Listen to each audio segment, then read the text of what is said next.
こんにちは。一人介護のりょうさんです。いきなりですが、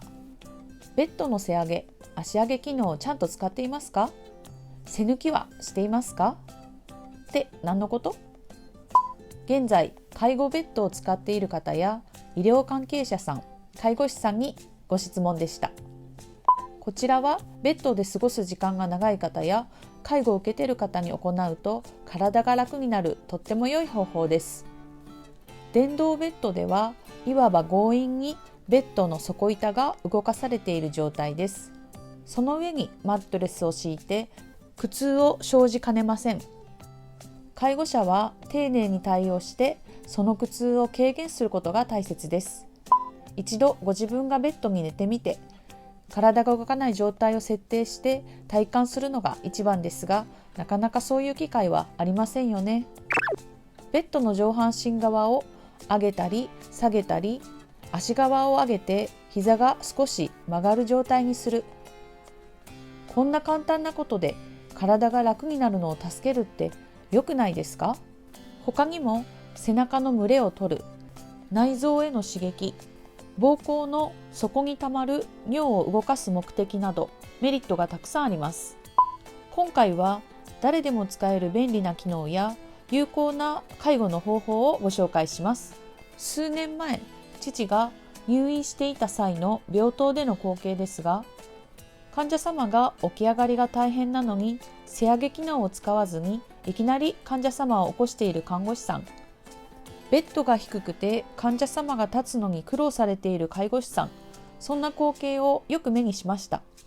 そして在宅介護となってからもベッドのギャチアップをするときに最初に足を上げてから行わず、いきなり頭側を上げて上体を起こしたり、入浴や体拭きの際にベッドの高さやベッド柵の高さがご自分よりも高すぎて腕が十分届かず背伸びをしながら必死で患者様を支えているヘルパーさんやケアワーカーさんを見てきました。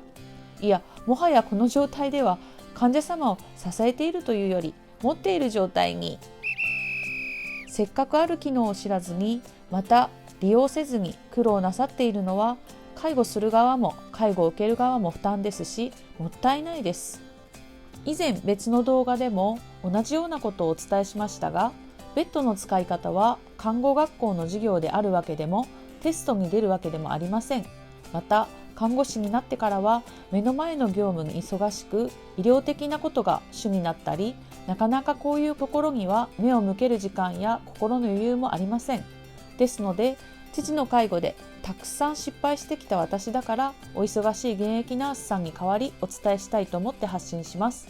決して看護師さんや介護士さんを責めているつもりはありませんのでご理解ください。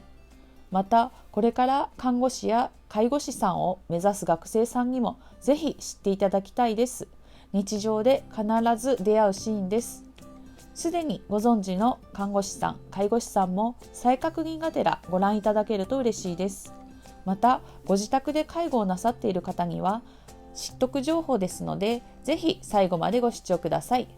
1、介護の助けになる介護ベッドの便利な3つの機能。2、ベッドをギャチアップ起こすときはなぜ頭からではなく先に足からしなくてはいけないのか。3、寝たきりによる痛みや苦痛が軽減する簡単な方法の順でお送りします。それではスタート。1、介護の助けになる便利な機能。それはベッドの背上げ機能、足上げ機能、昇降機能の3つです。1つずつ説明していきます。1、背上げ機能。背上げとは、電動ベッドや車椅子のリクライニングで寝ている状態から上半身を起こすことで、背上げ機能はベッドから起きるのが大変な時やベッド上でテレビを見たり食事をとる時に利用します。上半身を起こした背上げ時にベッドと体の接触面に不快感や圧迫感、突っ張り感、違和感を感じます。利用者はとても辛いです。皆さんもイメージしてください。映画を見ている時にずっと同じ姿勢だとちょっと辛くて座り直したご経験はありませんか？またはご自分が車のシートを倒して寝ているとして、その状態からシートにもたれたまま上半身をシートごと起こした場合、寝たままの状態だと背中がしっくりこず座り直しをしませんか？って車でなんてそうそう寝ませんかね。ご自分では起き上がれない方はこの背上げ機能を使い上体を起こすことができます。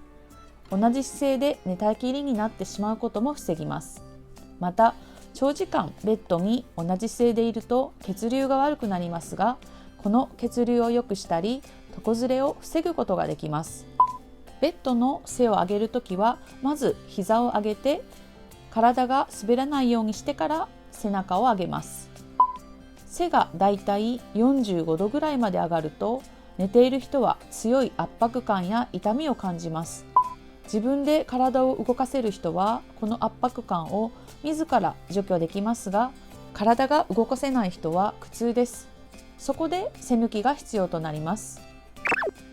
本来はベッドを起こした時も寝かした時も介護者が本人の背中の圧迫を解放させるような介護動作をするのが望ましいです。これを背抜きと言います。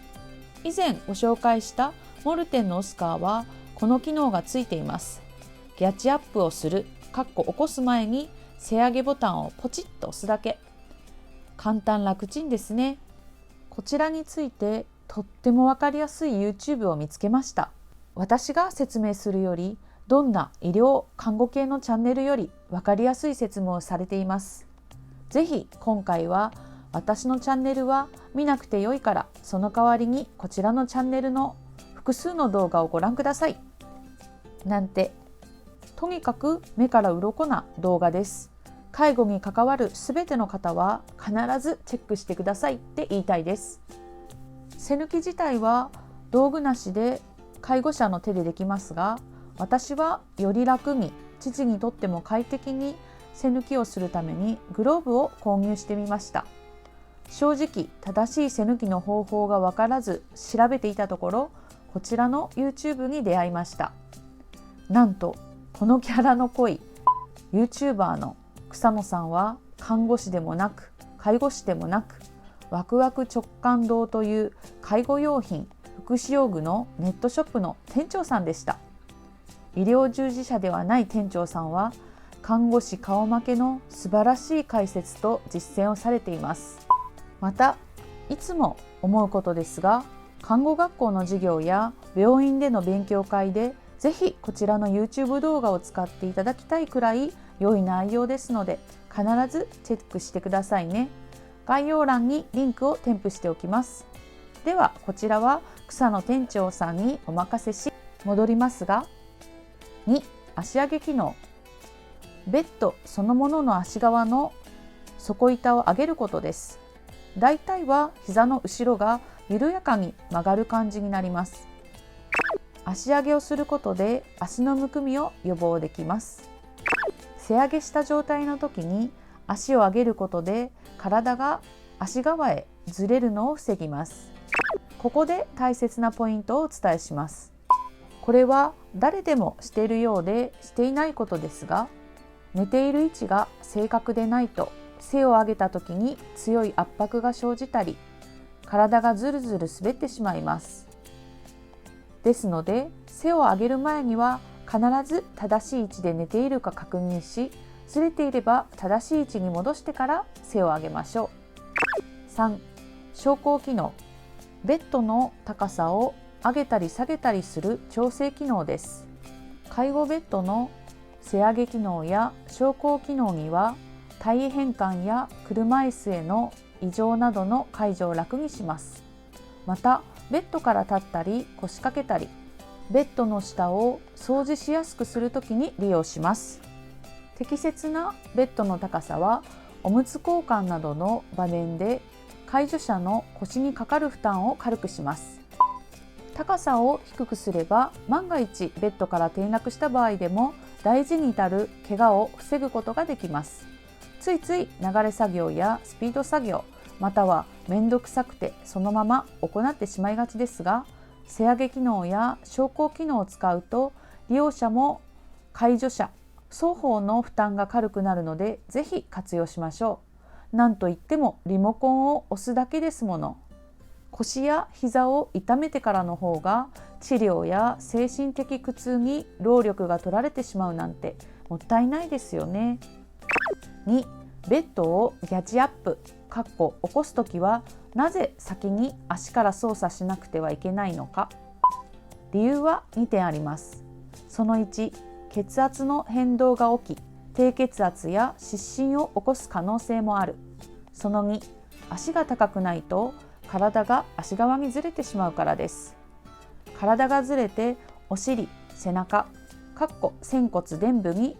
摩擦が生じ、床ずれが起きてしまう可能性があります。ところでその前にギャチアップって何？医療や介護でベッドの背や足などの上げ下げを調整することをギャッチアップまたはギャジアップと言います。質問ですが、皆さんもしゃがんでいて急に立ち上がった時にクラッとしたことはありませんか？立ちくらみがしたご経験はありませんか？また、長い時間寝たままの方の状態をいきなり起こしたり、頭を急に上げたらどうなると思いますか？答えは、一時的に脳への血流が減ってしまい脳貧血になったりもします。仰向けに寝ている状態を起こした時に重力の関係から多くの血液が下肢や下半身に集まることとなり、心臓に戻る血液が少なくなります。すると心臓から送り出される血液の量が減るため低血圧となります。これを起立性低血圧と言います。ご年配の方や寝ている時間が長ければ長いほど立ちくらみも起こります。失神につながることもあり、この時に転んだり外傷の危険もありますので侮れません。突然の体位変換によっても生じることがあるので気をつけたいですね。3、寝たきりによる痛みや苦痛が軽減する簡単な方法。その1、背抜き。その2、エアーマットのオスカーをご使用の場合はひねり機能の活用。その1、背抜き。冒頭の背上げの話でも出てきましたが、グローブがおすすめです。2000円から3000円ぐらいで購入できます。こちらの使用方法についても店長の草野さんが動画でとても分かりやすくご説明されていました。ぜひチェックしてみてください。その2、エアマットのオスカーをご利用の場合はひねり機能の活用。この機能で腰をひねる体位変換を行います。腰痛の対策や内臓機能の維持や改善も期待できるとされています。簡単に説明すると、平面で寝ている場合、体の右上と左の下の部分のエアマットが盛り上がって、時間が経つとそれぞれ反対側が対角に盛り上がって腰をひねっている状態に近くなります。私はまめにこちらの腰ひねりボタンをポチッと押して父の腰痛を軽減してあげられるようにしています。利用前より父の苦痛表情が減ったと思います。ご視聴者様のお母様のお話ですが、母の最後の入院1ヶ月間はエアーマットにしてもらいました。褥瘡には良かったと思いますが、若い時から腰が悪かったので、寝たきりによるだるさ、痛み等はエアーマットでも無理で腰を時々さすっていましたと教えていただきました。エアーマットは褥瘡には良いですが、腰痛の改善にはなかなか難しいということですね。いかがでしたか？今回はとにかくワクワク直感堂の店長さんの分かりやすい YouTube さえご覧いただければ良いと思っています。寝たきりによる腰痛や関節の痛みは耐え難いものだと思います。その苦痛が少しでも減ることを願っています。実際にベッドでの生活が長い方がもしご視聴してくださっていれば、ベッドを使っているご感想や本当はこうしてほしい、こうしてもらえると助かるなど思うことがございましたらお聞かせいただけると嬉しいです。いつもご視聴ありがとうございます。それではまた。